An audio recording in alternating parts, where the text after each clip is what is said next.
Estimados estudiantes, buenos días. Bueno, vamos a continuar con este programa. Y antes de hacerlo, primero tenemos que entender lo siguiente, lo que son los tipos de datos.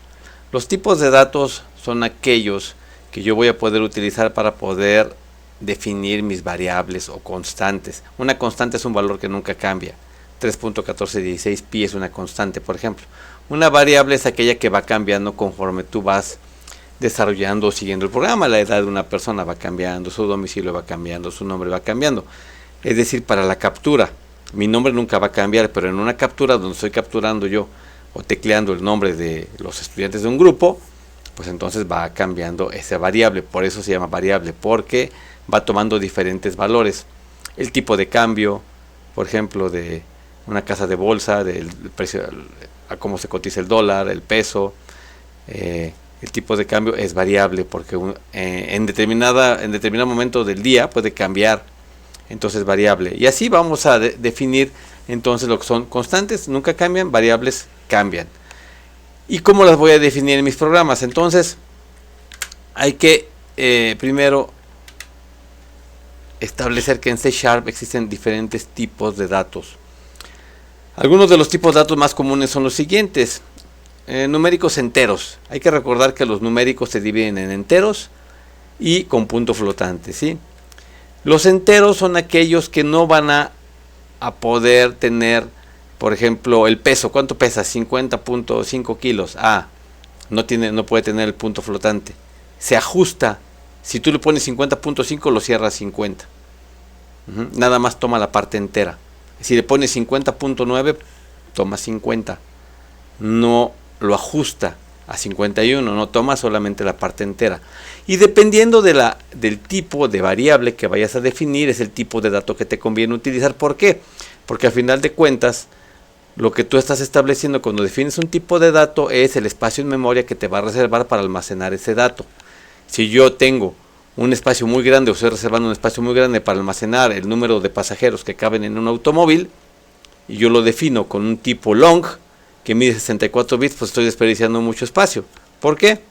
Porque tengo el byte, que solamente mide 8 bits, o el small byte o short byte, así también se llama ese byte, que también es un byte más pequeño, es decir, no me va a ocupar tanto espacio y es suficiente para almacenar un dato que máximo van a ser 5 personas, ¿no? O bueno, vamos a suponer que es un automóvil de 15 personas, un camión, no sé, 40 personas, te alcanza perfectamente. Y si fuera un avión, pues entonces un avión, si ya son más de 128 personas, ya no te va a alcanzar con 8, ya necesitarías un tipo short. Entonces, básicamente los tipos de datos sirven para definir en dónde voy a almacenar mis valores y para optimizar la memoria.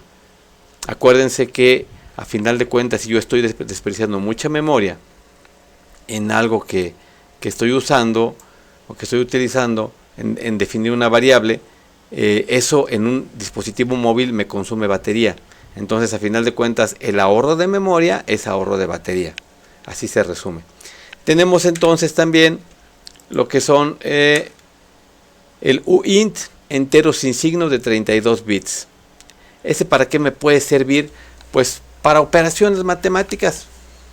Cuando no te importe si es más o menos, es decir, cuando después de una operación te resulte un signo negativo, pero ese signo negativo te afecta al hacer un cálculo, pues lo pones como un entero sin signo. ¿Para qué? Para que no tengas que estar haciendo cambios posteriormente. Todos estos tipos de datos existen en C# y son tipos de datos enteros. Vean todos los que tiene. Ahora, de punto flotante, es decir, los que comúnmente conocemos como punto decimal, tenemos el float, que es de 32 bits, el double, que es de 64 bits, y el decimal, que es de 128 bits. Es un número grandísimo, ¿verdad? El decimal. 128 bits es un espacio muy grande para almacenar un valor, obviamente es demasiado, pero se puede utilizar para algún tipo de programa. Sí, si tú quieres almacenar precisamente un número, un cálculo matemático muy específico, pues te puede servir un tipo decimal. Y los tipos de datos booleanos, que esto nada más te almacenan un valor que es verdadero o falso, true o false, que se escribe bool. Y tenemos también los tipos de datos caracteres. El char representa un solo carácter Unicode, que es el código de 16 bits. Y para cadenas de caracteres tenemos lo que es el string. Pero observen cómo aquí el string le estoy poniendo yo que un asterisco, ¿sí? Tenemos tipos de datos compuestos, los arrays, que son para generar arreglos, estructuras, y enum, y también tenemos los tipos de datos de objeto, el object. ¿Ok? Entonces, estos son básicamente los tipos de datos que yo tengo en C#. Pero estos últimos que les puse un asterisco son precisamente porque no son tal cual tipos de datos, más bien son clases. Ya no se considera un tipo de dato. Los tipos de datos, digamos que están desarrollados en el lenguaje de programación de una manera nativa, están por default diseñados así, y las clases ya han sido creadas a través de esos tipos de datos y creadas a través de la misma lógica del lenguaje de programación para ser utilizadas y almacenar ese tipo de datos. Los tipos de datos reales son estos que acabamos de ver. Entonces, cuando tú vayas a tener un programa o vayas a desarrollar un programa en C#, tienes que definir primero qué tipo de dato vas a utilizar para cada una de tus variables. Y eso es lo que vamos a hacer en el siguiente programa con el programa de ejemplo que hemos estado manejando. Ok, bueno, pues eso es todo. Nos vemos en el siguiente tutorial. Si les gustó, pónganle manita arriba y seguimos en contacto. Hasta luego.